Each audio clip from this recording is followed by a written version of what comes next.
आज चाहिँ हामी माइक्रोसफ्ट पावर पोइन्ट युज गरेर कसरी प्रेजेन्टेसन बनाउने भनेर सिक्न गइरहेको छौँ। पहिला चाहिँ हजुरहरूले सर्च बारमा गएर माइक्रोसफ्ट पावर पोइन्टको सर्च गर्नुहोला र त्यसै गरी सर्च गरेपछि हजुरहरूले यहाँ देख्न सक्नुहुन्छ माइक्रोसफ्ट पावर पोइन्ट आयो र त्यसलाई क्लिक गर्नुहोस् र यो एउटा इन्टरफेस खोलिन्छ।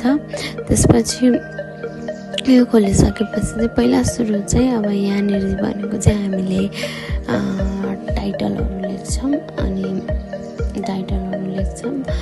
तल चाहिँ अब कसले प्रेजेन्टेसन गर्ने को नामहरू लेख्न सक्नुहुन्छ र यहाँ चाहिँ न्यू पेज हजुरहरूलाई कस्तो खालको पेज चाहिएको छ, टाइटलको मात्रै लेख्ने कि अब पिक्चर इन्सर्ट गर्ने अलिकति डिफ्रेन्ट टाइपको न्यू स्लाइडहरू पनि हजुरहरूले ल्याउन सक्नुहुन्छ। र एउटा एक्जाम्पल चाहिँ मलाई चाहिँ अब एउटा प्रेजेन्टेसन बनाउनु पऱ्यो ल, जस्तै भनेको रेस्पिरेटरी सिस्टम अफ पोल्ट्रीको बनाउनु पऱ्यो भने यसरी यहाँ चाहिँ टाइटल राख्छु।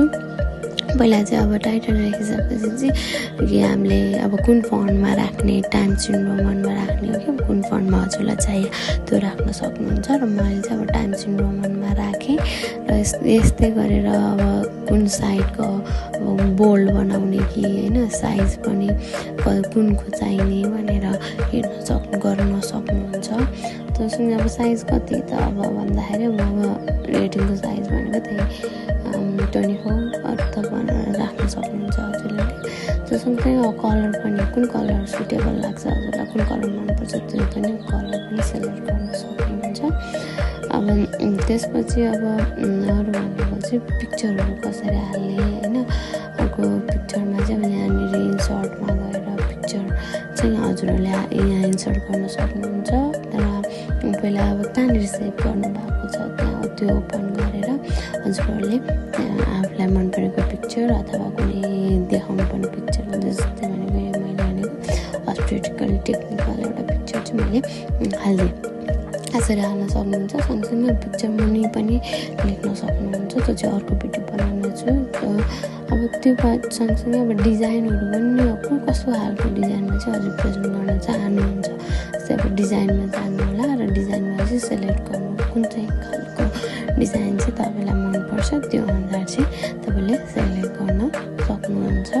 अनि डिजाइनको चाहिँ अब अरू भनेको तपाईँहरूले ट्रान्जिसन पनि राख्न सक्नुहुन्छ र तपाईँहरूलाई टेबल कन्टेन्ट कसरी राख्नु भने सबै नै त्यहाँ दिएको हुन्छ र राखेर चाहिँ तपाईँले एउटा प्रेजेन्टेसन गराउन सक्नुहुनेछ। सेभ कसरी गर्ने त प्रेजेन्टेसन भएपछि त्यो फाइलमा क्लिक गरिसकेपछि चाहिँ र नयाँ स्लाइड चाहियो भने चाहिँ तपाईँहरूले त्यहाँनिर न्यूमा क्लिक गर्नु होला र अब अनि त्यसपछि टेबल कसरी हाल्ने, अनि त्यसपछि टेबल अब कसरी हाल्ने त भन्दाखेरि यसरी अब कतिवटा रो चाहियो कतिवटा कोलम चाहियो भनेर पनि तपाईँले त्यहाँ लेखेर पनि सक्नुहुन्छ अथवा थाहा छ र यतिवटा चाहियो भनेर सेलेक्ट पनि गर्न सक्नुभयो र टेबल पनि आयो। टेबलमा चाहिँ तपाईँले दुईवटा कोलममा अथवा कुनै पनि डिसएडभान्टेज अथवा एडभान्टेज भएको जस्तो केही लेख्नु मन छ अथवा बक्सहरू बनाएर कुनै एउटा कुरा लेख्नु अथवा सजिलो हुन्छ। जस्तै यसमा चाहिँ अब ट्रान्जिसन भिडियोहरू यहाँ योबाट चाहिँ घटाउन सक्नुहुने भयो होइन। र अरू केही हजुरहरूलाई बिचमा कुनै कन्फ्युज भए पनि कमेन्ट गर्नुहोला। र सेभ गर्ने चाहिँ कसरी भने फाइलमा जाने अनि सेभ एजमा गएर हजुरहरूले चाहिँ कहाँ नाम लेख्ने अब यो फाइलको के त मैले चाहिँ नाम लेखेँ डक्टर रबिना भनेर नाम लेखेँ। नाम लेखिसकेपछि चाहिँ अब कहाँ गर्ने त डेस्कटपमा गर्ने कहाँनिर अथवा कुनै फाइलमा स्पेसिफिक राख्नु छ भने त्यो अगाडि नै फाइल बनाएर पनि गर्न सक्नुहुन्छ। र अहिले चाहिँ मैले डेस्कटपमा नै के गरिदिएँ त सेभ गरेँ। यसरी चाहिँ प्रेजेन्टेसन बनाएर प्रेजेन्ट गर्नुहोला।